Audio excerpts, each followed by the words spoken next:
Umurnya bersia-sia yang diberi Allah Ta'ala, tak berguna gairahkan di bak jalan agama.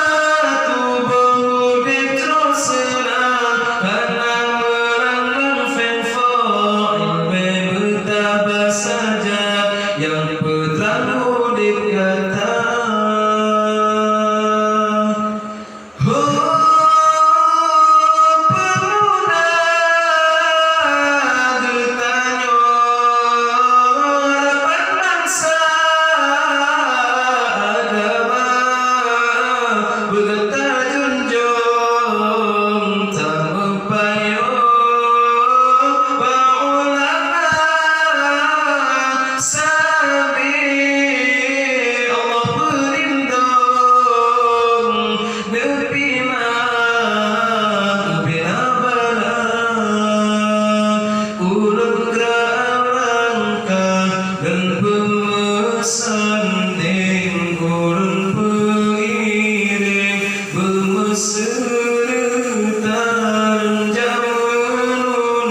Masa depan yang cerah dengan ilmu Allah boleh bahagia.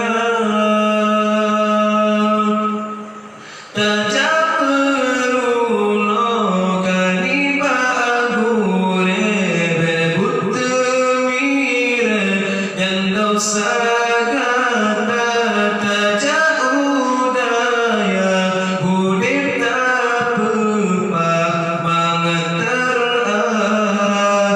sesat kata. Umurnya bersia-sia yang diberi Allah Ta'ala, tak berguna gairahkan di bak jalan agama. Tubuh terus senang karena melanglang fenfo ilmu bertambah saja yang pertama dikata.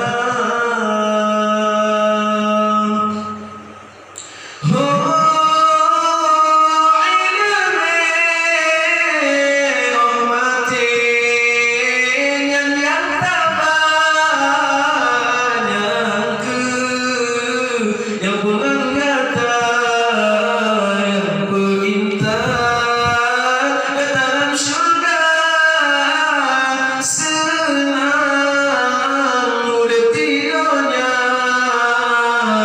akhirat berbahagia, lagi sebaya, lagi sebab poma, rida yang poma, kata